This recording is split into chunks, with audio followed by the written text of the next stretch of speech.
I love to knit. I taught myself to knit from a book when I was about 9 years old. It was very basic, and all I ever made were miles and miles of scarves. And it wasn't until I reached my late 40s that I discovered how to read knitting patterns, and my world exploded. I became obsessed with learning different techniques and exploring the just vast array of fibers now available to knitters.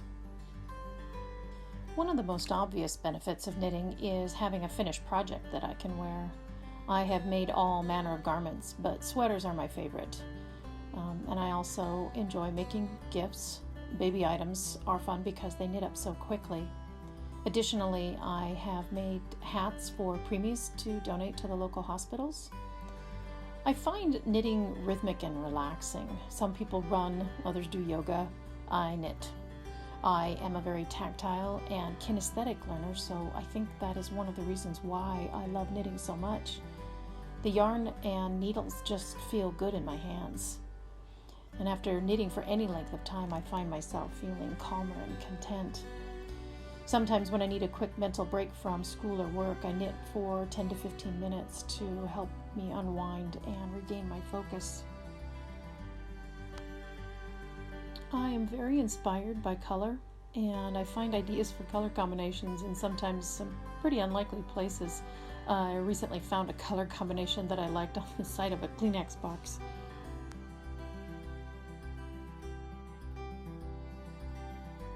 My favorite thing to do is to go to a coffee shop to knit. And like any of my other hobbies, knitting is quite portable, and I carry it with me wherever I go. I welcome any opportunity to knit. If I find myself even with a small amount of downtime, I can knit just a few rows. I welcome situations that make most people impatient, such as long waits at a doctor's office, waiting to pick up my kids from school, or even being stopped by a train. I have a great group of friends that I met through knitting, and we meet on a weekly basis and just share what's going on in our lives with our families, occasionally share a meal, and of course knit.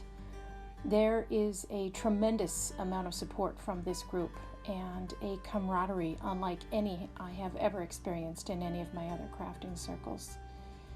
We also get together twice a year for retreats, entire weekends devoted to knitting. And as COVID-19 has challenged other social groups, we have been able to maintain our weekly gatherings via Zoom. In a time of tension and uncertainty, I think this is a vital connection to relieve stress, share concerns, and receive support.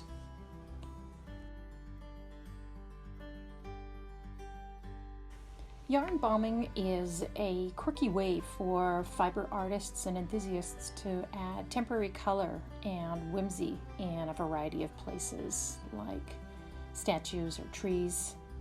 Both knitting and crocheting are used in this medium, sometimes with humorous results.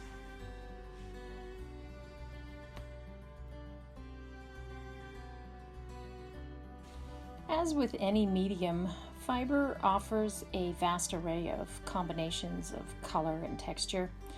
Sometimes the end result can be practical as well as beautiful. My favorite example is a woman from Shetland who knit a lace fence for her yard with giant needles.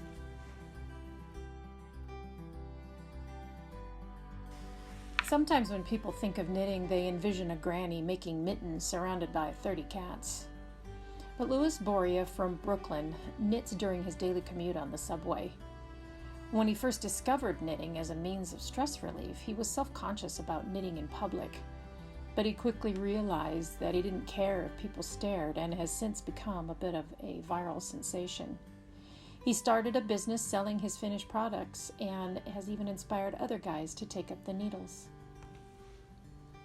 It might not surprise you to learn actors such as Meryl Streep, Uma Thurman, or Julia Roberts are knitters. But you may be amazed to know that Ryan Gosling, Benedict Cumberbatch, and Russell Crowe are among this group. Russell Crowe admits he took up knitting as a means of anger management.